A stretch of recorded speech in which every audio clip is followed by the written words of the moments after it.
Amigas, amigos, me da mucho gusto el poder conversar con ustedes después de tanto tiempo de no comunicarnos. La verdad me da mucho gusto, mucha felicidad el poder platicar con ustedes. Como saben, entregué la banda presidencial a nuestra compañera, amiga, extraordinaria presidenta Claudia Sheinbaum el 1 de octubre del año pasado. Hace un año y ya cerca de 2 meses. Y desde ese día, desde el 1 de octubre, me vine aquí, a la Quinta La Chingada, Palenque, Chiapas. Esta casa que me heredaron mis padres. La hizo Manuelita, mi madre. Ella la dirigió. No es un rancho, no es un latifundio, es una hectárea y un poco más. 13,000 metros cuadrados. Y decidí venirme e iniciar una vida nueva porque me retiré de la política activa, de la práctica política. No es una simulación. Estoy jubilado. Entonces, imagínense ustedes después de cerca de 50 años de lucha ininterrumpida, lo difícil que pudo ser el decir, se acabó, cortar de tajo toda mi actividad pública, política, casi 50 años, porque empecé en 1975, 76 trabajando con los indígenas chontales en Nacajuca. Luego en 1977 fui director del Instituto Nacional Indigenista en Tabasco. Ahí aprendí a trabajar para la gente humilde, para la gente pobre. Tan es así que en mi expediente en Gobernación, en 1979, hay un reporte del temible policía Nazar Haro acusándome que era yo comunista, porque estaba defendiendo, apoyando, trabajando por los pobres.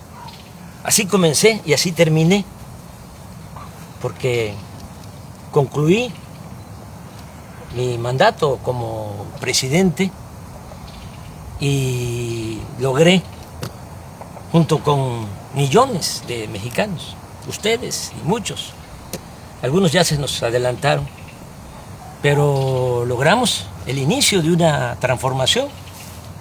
Llevamos a la práctica el ideal de que por el bien de todos, primero los pobres. ¿Cómo no voy a estar contento? ¿Cómo no voy a estar feliz? Yo siempre he sostenido que la felicidad se obtiene cuando uno trabaja, lucha, procura la felicidad del prójimo. Entonces es cuando ya tenemos bienestar espiritual, bienestar del alma, felicidad. En el gobierno que dirigí, en 6 años, a pesar de la pandemia, con todos los daños, con toda la tristeza que nos dejó esa pandemia de COVID, 2 años muy difíciles, por el dolor y también porque se nos cayó la economía. Bueno, a pesar de eso, en el tiempo que estuve en la presidencia, salieron de la pobreza 13,400,000 mexicanos. Lo voy a repetir, 13,400,000 mexicanos. Nunca se había hecho eso, nunca, en un sexenio. Es un gran orgullo. Cuando llegué a la presidencia, el 42% de los mexicanos estaban en la pobreza, 42% de toda la población. Cuando dejé la presidencia, ya había bajado, la pobreza se había reducido al 29%. Y hay otros datos. También se redujo la desigualdad, porque México era país de unos cuantos, de los de arriba, de los oligarcas, los que se habían quedado con todos los bienes de la nación, con los bienes del pueblo, con la llamada política neoliberal o neoporfirista, porque lo que aplicaron fue lo que ya había puesto en práctica Porfirio Díaz: entregar los ferrocarriles, entregar el petróleo, entregar las minas, entregar las tierras a extranjeros y a grandes latifundistas vinculados a la cúpula del poder. Pues eso es el llamado neoliberalismo. Entonces, se dedicaron básicamente a saquear y se produjo pues una monstruosa desigualdad. En la época de Salinas, cuando hay más multimillonarios en México, ocupamos el 4º lugar en multimillonarios en el mundo, en el sexenio de Salinas. 4º lugar. Primero Estados Unidos, luego Alemania, luego Japón y luego México. Pero millones de pobres. Una injusta, monstruosa, reprobable desigualdad. Bueno, todavía con Calderón, para que tengan una idea, el sector de arriba, de los más ricos, dicen los técnicos, el decil de los que tienen más ingresos.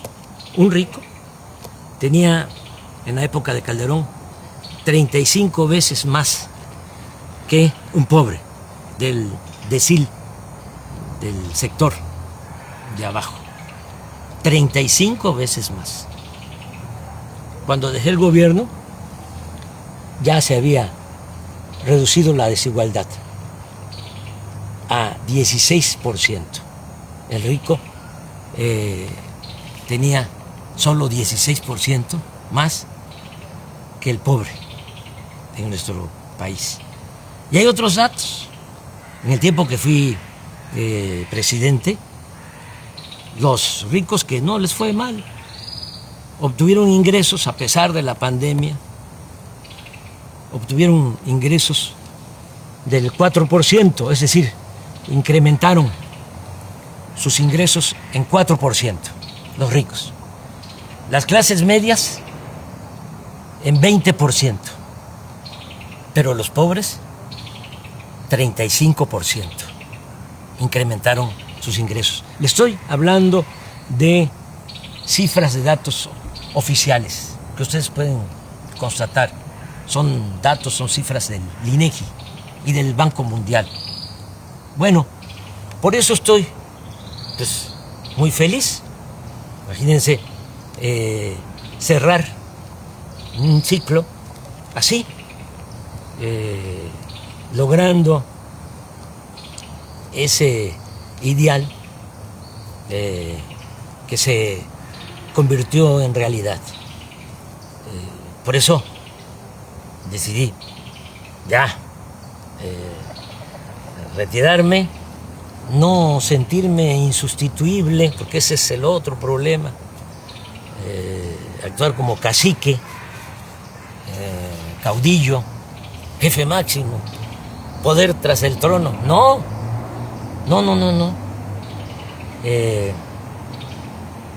Hay que hacer valer la democracia, y nosotros en nuestro movimiento, este movimiento impulsado por millones de mexicanos, pues tuvimos la enorme dicha de que quien me sustituye en la presidencia es una mujer excepcional, y continúa la transformación. Bueno, les decía yo que no era fácil, ¿no? Es decir, hasta aquí y me voy a dedicar a otra cosa. Pensé a qué dedicarme y decidí dedicarme a hacer teoría, a escribir. Siempre he sostenido que la política es pensamiento y es acción. Y yo, sí, desde luego, que pensaba y tengo ideales, tengo principios, que eso es lo que me mueve, pero fundamentalmente fui un hombre de acción en mi quehacer público, político. Y ahora estoy escribiendo, estoy haciendo teoría. Es teoría y práctica la política. Pues ahora no estoy en la praxis, no estoy en la práctica, estoy en la teoría. ¿Haciendo qué?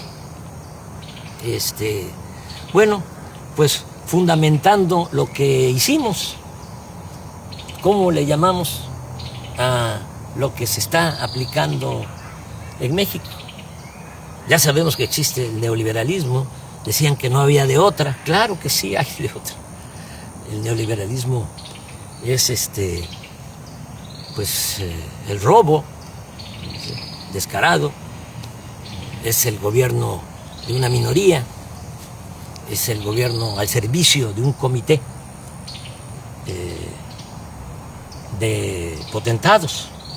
Eso era el gobierno antes del inicio de la cuarta transformación en nuestro país. El pueblo no les importaba. Pero, ¿qué fue lo que nosotros hicimos y cómo lo vamos a conocer? ¿Cómo se va a llamar? ¿Cómo se bautiza? Entonces yo he propuesto que sea humanismo mexicano. Y el humanismo mexicano tiene dos pilares. Uno es el cultural, la grandeza cultural de México. Como decía el maestro Bonfil Batalla, el México profundo, las civilizaciones olvidadas, negadas. Y eso es lo que nos da nuestra fortaleza, eso es lo que nos da nuestra identidad, nuestra democracia, nuestra idiosincrasia. El México profundo. De ahí venimos. Y quise trabajar sobre la historia cultural de México, porque la historia que nos han contado desde hace siglos es una historia falsa, simulada. Y el otro pilar del humanismo mexicano, pues es la fecunda historia política. Ese es el siguiente trabajo. Ya les presento el primero, el que tiene que ver con la grandeza cultural de México. Así se llama, grandeza. El que viene para el año próximo se va a llamar gloria, porque es grandeza y gloria.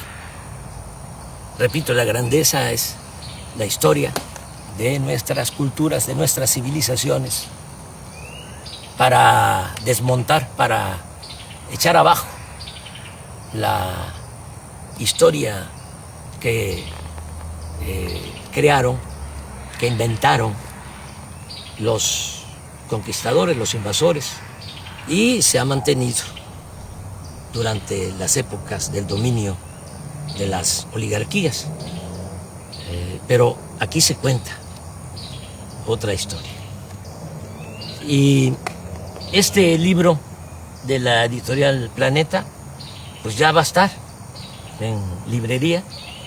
Es el trabajo, es una investigación de más de un año y un mes, trabajando, porque les hablaba yo de mi nueva rutina. ¿Qué hago aquí? Bueno, me levanto temprano, como siempre, camino aquí hay un sendero entre los árboles, son 450 metros, doy 10, 12 vueltas, 5 kilómetros, muy temprano, me baño, luego desayuno, hay una señora Morbi que es la que me ayuda, me hace los alimentos, la comida, la limpieza de la casa, porque Beatriz está en México, viene, yo voy, he ido como 5 veces, claro, de manera muy discreta, para evitar los escándalos. Y se quedó allá porque ya Jesús y Ernesto entró a la universidad y pues tiene que estar ahí, pendiente. Ya ustedes saben cómo somos en México, cómo son nuestras familias. Aunque Jesús ya tiene 18 años, pues ahí está con la mamá, es hijo único.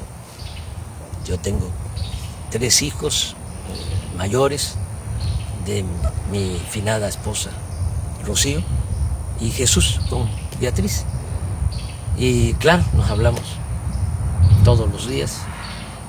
Bueno, después de que desayuno, como a las 9, me encierro en el despacho a escribir.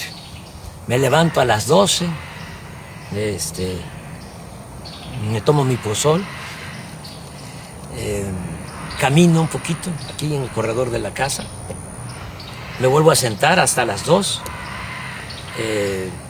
como y sí doy una vuelta a todo el sendero después de la comida, veo un poco las noticias, tengo un teléfono de esos muy sencillos y como no son pues muy caritativos, no encuentro la palabra, el término, los dueños de los medios de comunicación, sobre todo los de la telefonía, y pues el mío es de recarga, ahí me salen noticias, claro, con 1 día, 2 días de retraso, pero no quiero más, no quiero saber más. Ya conozco bastante a nuestros adversarios, son pues muy obvios. Es muy difícil encontrar información, todo es pura manipulación porque los que se sentían dueños de México están molestos y entonces tienen también control de la mayoría de los medios. El 90% de los medios de información, que son medios de manipulación, periódicos, radio, televisión y hasta las benditas redes sociales. Pero hay un 10% de periódicos, de radio, en redes sociales, que sí hay información.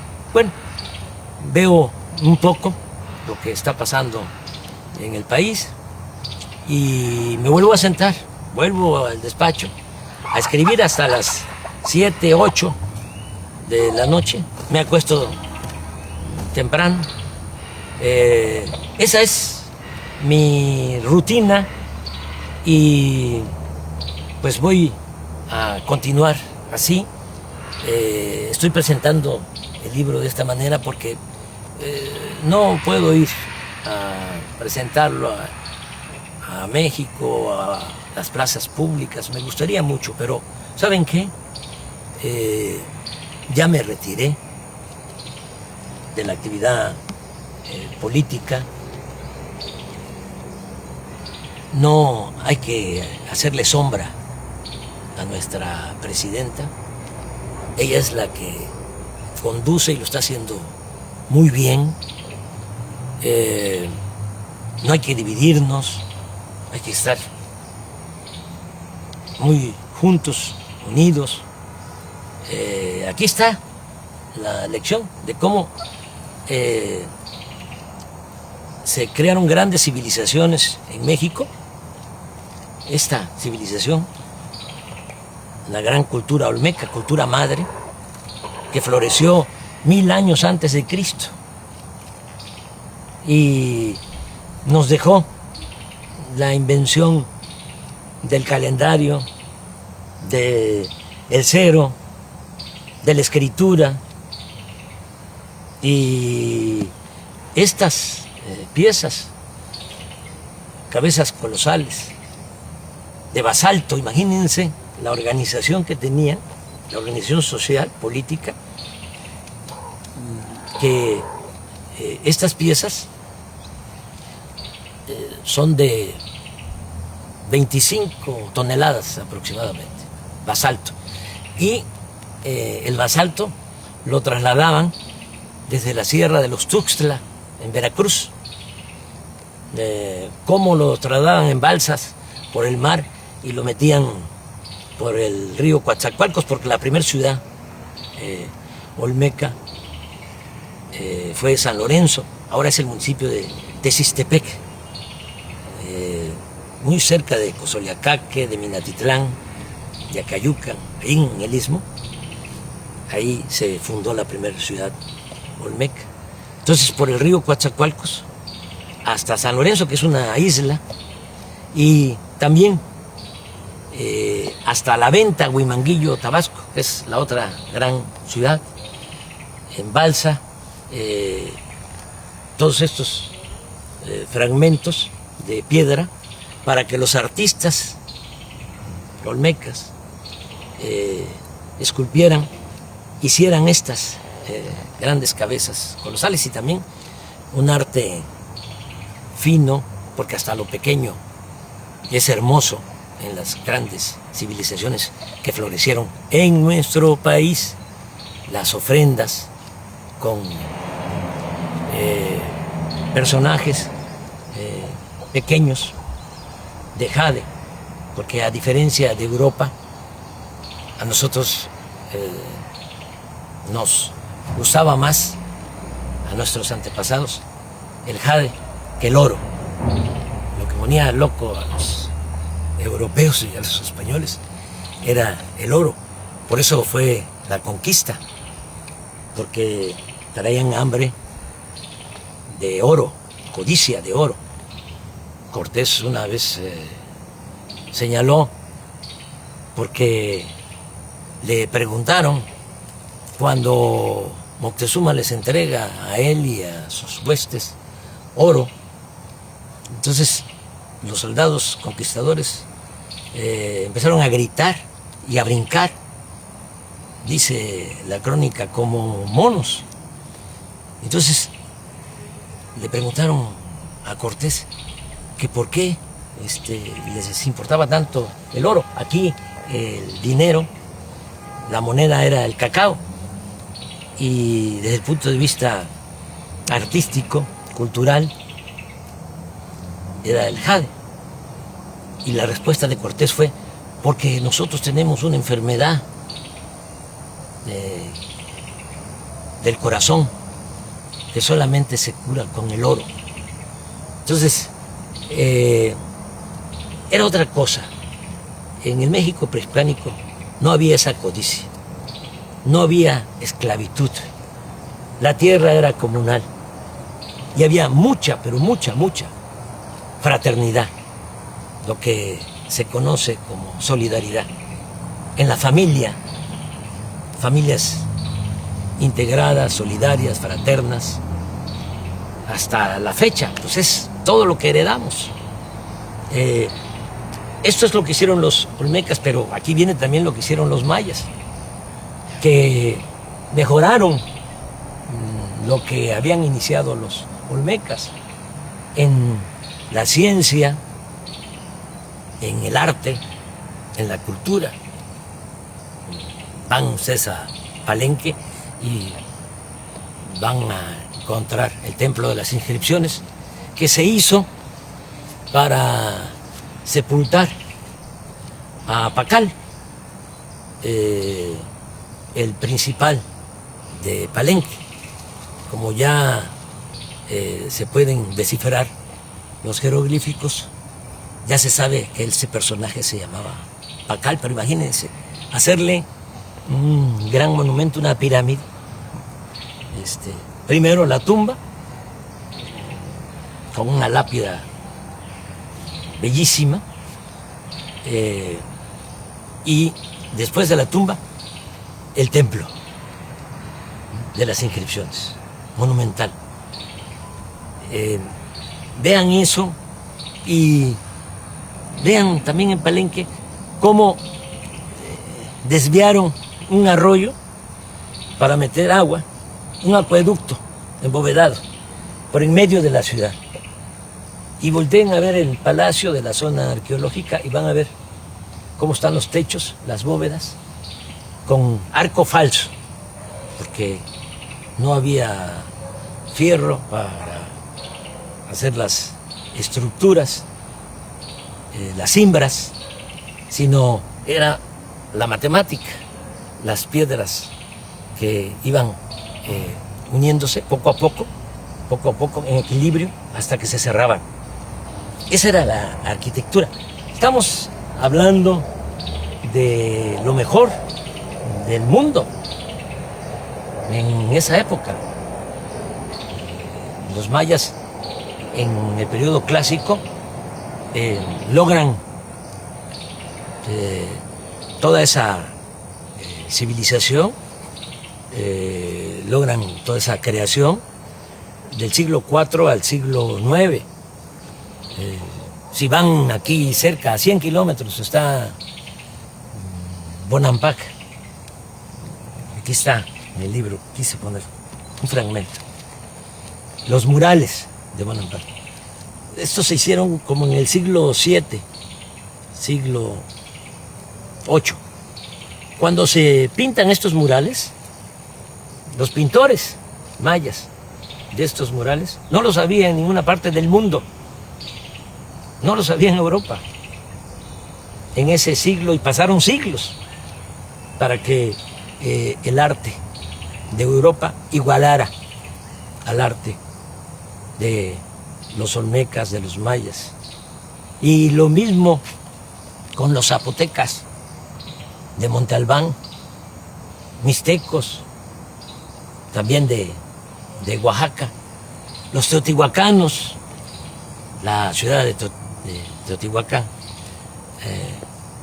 llegó a tener 85,000 habitantes.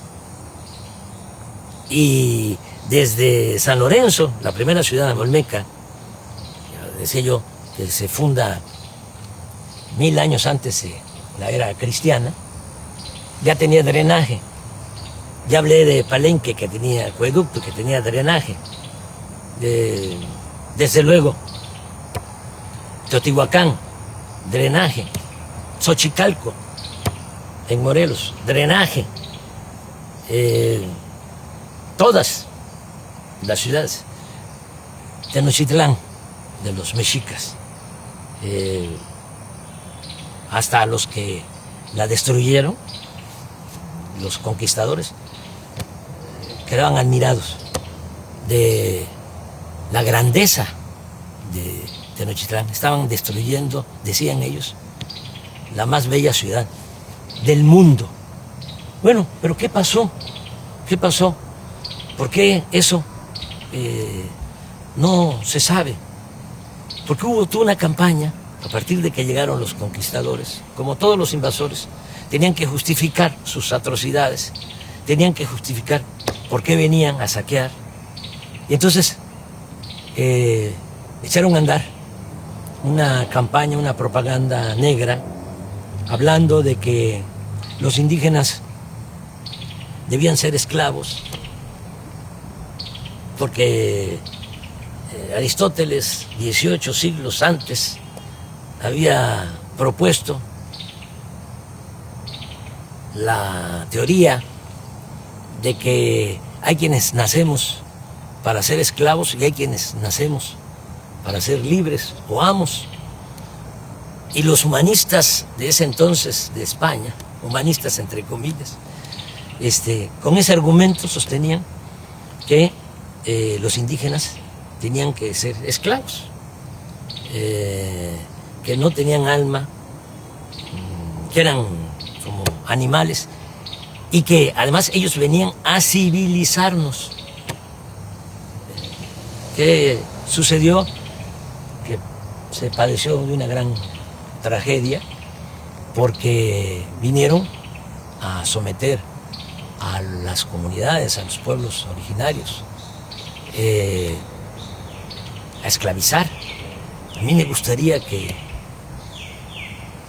este libro lo leyeran los españoles, porque aquí van a ver cómo marcaban, erraban con el fierro del rey en el rostro a los indígenas para esclavizarlos. Y otros horrores. Entonces, ¿qué hicieron? Pues echaron a andar toda una campaña diciendo, son bárbaros, son salvajes, pero además hacen sacrificios de sangre, arrancan los corazones, los exponen, los ofrecen a los dioses. Entonces es pura mentira, y eso lo demuestro. No hubo sacrificio. Cortés dice, ese fue el que creó todo. Y los frailes, sobre todo Motolinía, hizo la cartilla de las mentiras. Aquí van a encontrarlo. Y todos copiaron hasta la fecha. Hay muchos, incluso profesionales de la ciencia social, arqueólogos, antropólogos, sociólogos, filósofos, historiadores, que sostienen eso, esa gran mentira. Cortés dice que en 3 días en Tenochtitlán le sacaron el corazón a 8,000 personas, en 3 días. ¿Cómo es eso? Van a sacrificar 8,000. Bueno, pero todavía un fraile, Durán, habló de 80,000 en 4 días.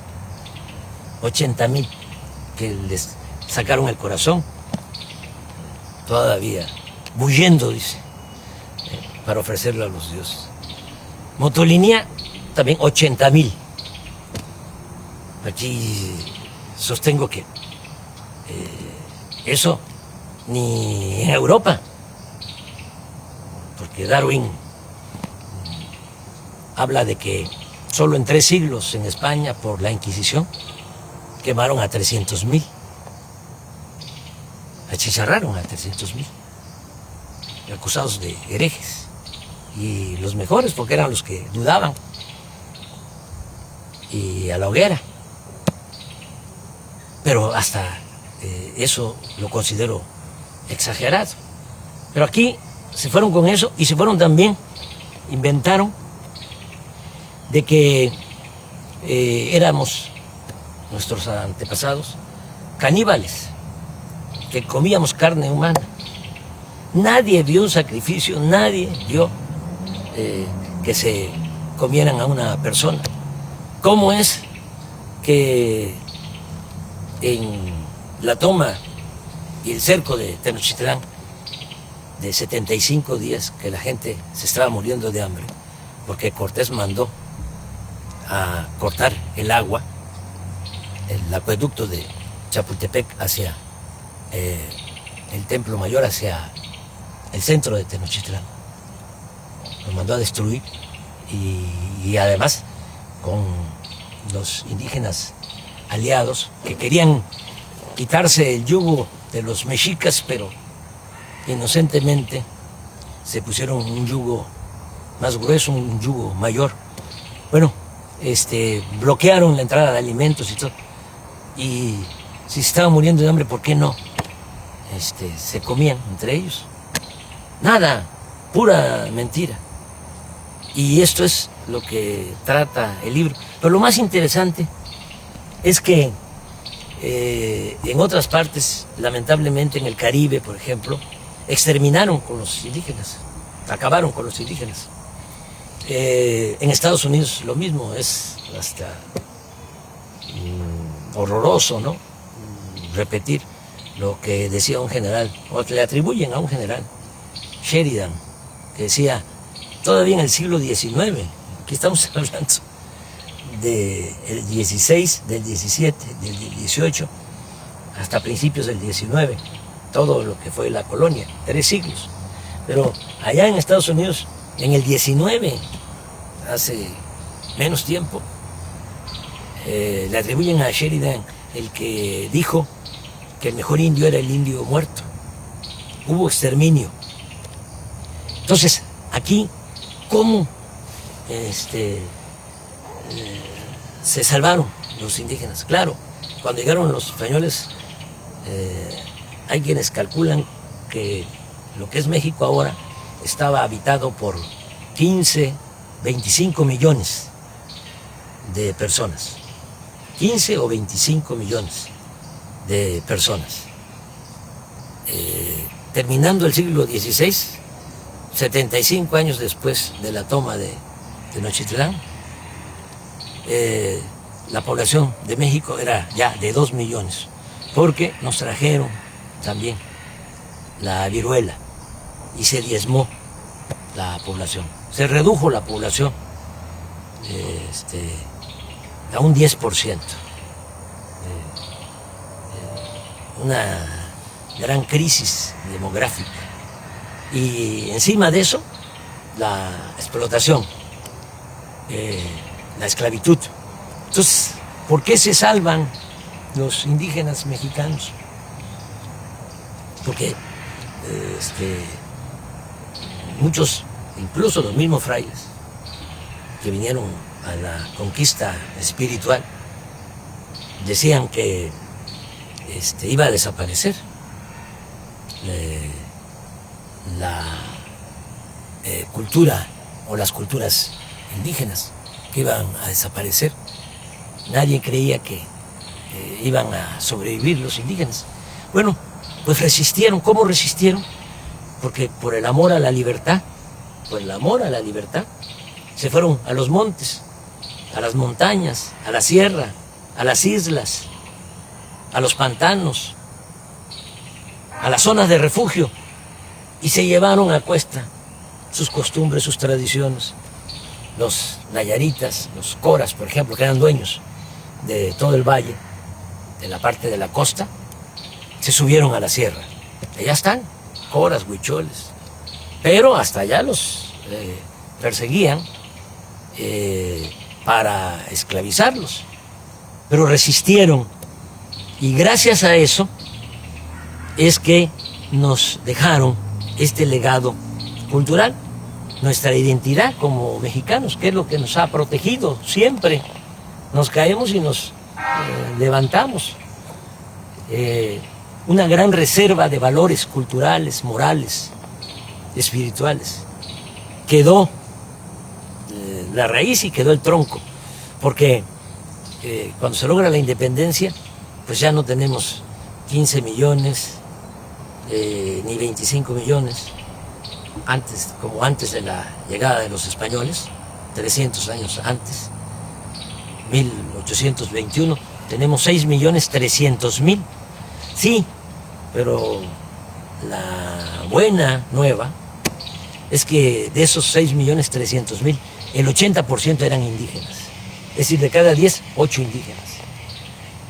Y portadores de las tradiciones y de las costumbres. Y eso es lo que nos ha servido como escudo, es lo que nos protege, porque el mexicano es trabajador, el mexicano es honesto. La corrupción la trajeron los españoles, lo pruebo. Aquí no había codicia, no había robo. Las casas no tenían puertas, no tenían ventanas. Ya dije de que lo que había era ayuda mutua, tequio. Si se necesitaba hacer algo, todos cooperaban, todos ayudaban en una comunidad. Pues somos herederos de esas civilizaciones, y por eso México sigue siendo una potencia cultural en el mundo. Somos el cuarto país en el mundo con más lenguas. 290 lenguas se hablan en nuestro país. Primer lugar en América. Todo esto lo van a encontrar aquí para sentirnos orgullosos, porque con toda la campaña de difamación se desató el racismo. Y todavía, ¿no?, se escucha indio patarrajada, indita, naco, cuando deberíamos estar orgullosos de nuestro pasado. Sobre esto trata el libro y muchas otras cosas. Les va a gustar, estoy seguro. Les va a llevar tiempo, porque sí, por más que quise resumirlo, el original eran 1000 cuartillas, el libro tiene 600 y es una investigación. Y tengo que fundamentar todo lo que aquí sostengo.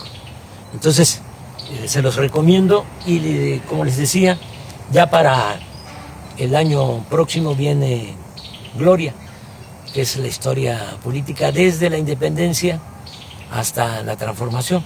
Ya para concluir, porque se nos está haciendo tarde, ya va a entrar la noche, comentarles que hay que estar apoyando mucho a la presidenta. Es la mejor presidenta del mundo. Tenemos esa enorme dicha. Vean cómo son los presidentes, los jefes de Estado en otros países y comparen. Además, fiel al pueblo, fiel a los principios de la transformación, sosteniendo que solo el pueblo puede salvar al pueblo. Solo el pueblo puede salvar al pueblo. ¿O no es cierto? Van a salvar al pueblo los de arriba, los ambiciosos, los que están enfermos de poder y de dinero sobre todo. No, es el pueblo el que salva al pueblo. Y con el pueblo todo y sin el pueblo nada. El pueblo es el que manda en la democracia. Y por el bien de todos, hasta de los ricos, por el bien de todos, primero los pobres. Si no se atiende a la gente humilde, a la gente pobre, no se logra la paz. La paz es fruto de la justicia. Y nosotros tenemos paz y hay estabilidad política. Nada más que como puede más el sectarismo, el dogmatismo, el fanatismo de nuestros adversarios, puede más que el sentido común, no internalizan nada, ¿no?, de lo que se ha hecho y se va a seguir haciendo. Y hay que apoyar mucho a la presidenta, porque todavía es temporada de sopilotes. Y hay buitres, y hay halcones. Aquí no, aquí hay pajaritos, mire. Y al rato vienen las guacamayas, y vienen tropas de monos, de zaraguatos. Esta es mi vida, pero regresando, apoyar mucho a la presidenta. Yo no voy a recorrer el país, les comentaba, para presentar el libro, porque voy a seguir retirado, jubilado. Solo saldría a la calle por 3 razones. Una, si atentaran contra la democracia, como lo hacían antes, decían los grandes fraudes, ¿no?, los potentados, los oligarcas, con los corruptos, para que el gobierno estuviese a su servicio. Y eso ya no se puede permitir, de ninguna manera, porque para el pobre tiene un significado distinto la democracia. Para el pobre la democracia es la sobrevivencia, es poder mantener a la familia, tener ingresos para garantizar la salud, el estudio de los hijos. Para el que tiene recursos puede ser un deber cívico y no pasa nada. Por eso hay quienes votan por los candidatos o candidatas más guapas o más guapos. Pero para el pobre es su sobrevivencia. Les estoy diciendo que es la mejor presidenta del mundo, Claudia Sheinbaum, y un conservador, seguramente ahorita sí ve esto que estoy diciendo, escucha esto que estoy expresando, diría no, mejor presidente del mundo es el de la mano dura, una mezcla de Franco con Pinochet, con Díaz Ordaz, con Salinas, que convierta al país en una cárcel. Ese es el que necesitamos.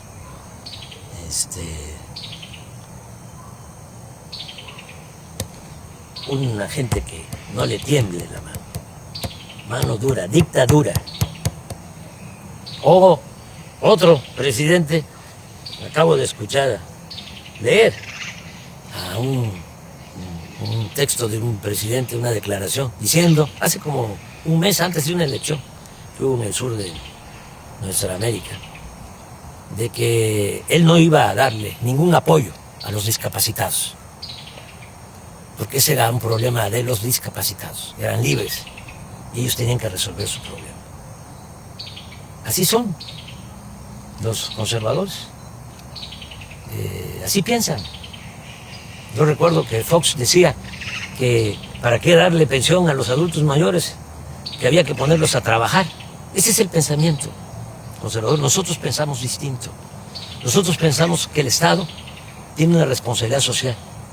El gobierno no puede incumplir con su responsabilidad social. El gobierno tiene como objetivo garantizar el bienestar y la felicidad del pueblo. Ese es el objetivo principal del gobierno. No estar al servicio de una minoría rapaz. Entonces, hay que apoyar mucho a la presidenta, nuestra presidenta. Les decía, yo saldría para defender la democracia, saldría también para defenderla a ella. Si hay intentos de golpe de Estado, si la acosan, salgo.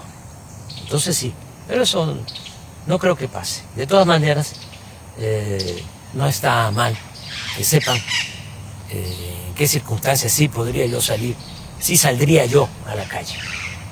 Y la tercera razón por la que saldría a la calle sería defender la soberanía de México, porque nuestro país es libre y es independiente, es soberano. Nosotros no somos colonias de ningún país extranjero. Nos ha costado mucho ser un país independiente, soberano.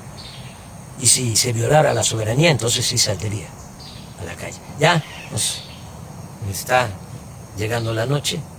Ya nada más despedirme, decirles que les quiero mucho, sinceramente. Mucho, mucho, mucho. Que amor con amor se paga.